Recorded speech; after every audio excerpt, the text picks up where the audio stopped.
নির্বাচন পরবর্তী 3 দিনের মাথায় আমাদের কেন বিক্ষোভে নামতে হলো, কেন আমাদের সমাবেশে মিলিত হতে হলো, তার জবাব আমরা আমাদের জনগণকে সাথে নিয়ে সংসদে এবং রাজপথে তুলে ধরব ইনশাআল্লাহ। আমরা অত্যন্ত বিস্ময়ের সাথে উদ্বেগের সাথে লক্ষ্য করছি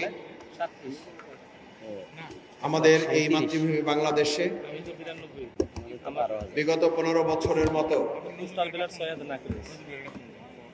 বাংলাদেশ জাতীয়তাবাদী দলের কোন কোন পর্যায়ে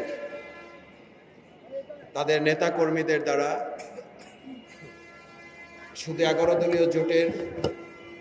সমর্থক নেতা কর্মী ভোটার নন, সাধারণ মানুষদেরকেও নির্যাতন করা হচ্ছে, নিপীড়ন করা হচ্ছে। বিভিন্ন জেলা উপজেলায় ইতিমধ্যে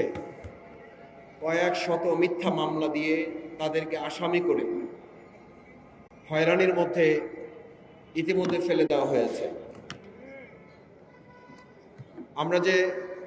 পুরাতন ফ্যাসিস্ট এবং জালিমকে একসাথে কাঁধে কাঁধ মিলিয়ে এই রাজপথে লড়াই সংগ্রামের মধ্য দিয়ে বিদায় করেছিলাম, আমরা লক্ষ্য করছি 2026-এর ত্রয়োদশ জাতীয় সংসদ নির্বাচন পরবর্তী কিছুটা একই রূপে নব্য ফ্যাসিস্টের রূপ ধারণ করে জালিমের ভেষে আমাদের সাধারণ মানুষ এবং 11 দলীয় নির্বাচনী ঐক্যের জন্য যারা কাজ করেছেন, ভোট দিয়েছেন, তাদেরকে নির্যাতন, নিপীড়ন, হামলা মামলা,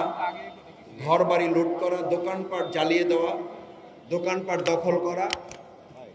এই সামগ্রিক কার্যক্রমগুলো দ্বারা আমাদের দেশবাসীকে ইতিমধ্যে অতিষ্ঠ করে তোলা হয়েছে। এটা অত্যন্ত ন্যাক্কারজনক এবং আমাদের জন্য দুর্ভাগ্যের যে আশা নিয়ে আমরা একটা জাতীয় সংসদ এবং গণভোটের মতো নির্বাচন অনুষ্ঠিত হয়েছে,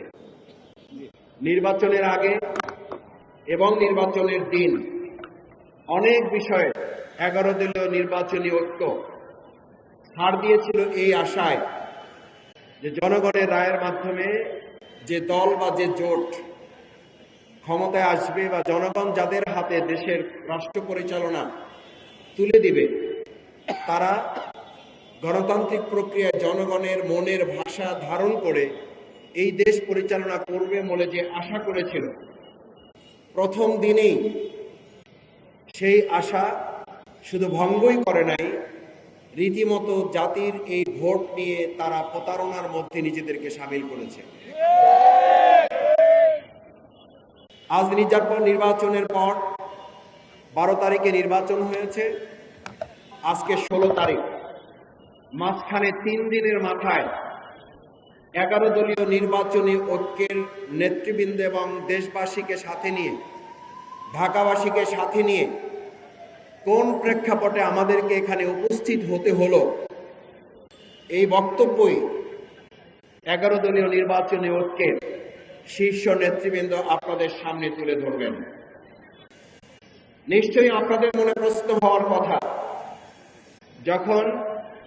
সরকার গঠন প্রক্রিয়া, বিরোধী দল গঠন, দেশ পরিচালনায় জনগণকে সাথে নিয়ে আমরা একটা সুন্দর, সুষ্ঠু, নিরাপদ বাংলাদেশ বিনির্মাণের লক্ষ্যে সামনের দিকে আলাপ আলোচনার ভিত্তিতে এগিয়ে যাব, ঠিক সেই সময় আমাদের বিক্ষোভের কর্মসূচি কিংবা মিছিলের কর্মসূচির ডাক দিতে হলো কেন? আমাদেরকে আবার রাজপথে আসতে হলো কেন? আমরা বারবার বলেছি, আমাদের দেশের 18 কোটি মানুষ যতদিন নিরাপদ নিশ্চিত না হবে, ততদিন পর্যন্ত আমাদের এই লড়াই, আমাদের এই সংগ্রাম, আমাদের এই আন্দোলন অব্যাহত থাকবে।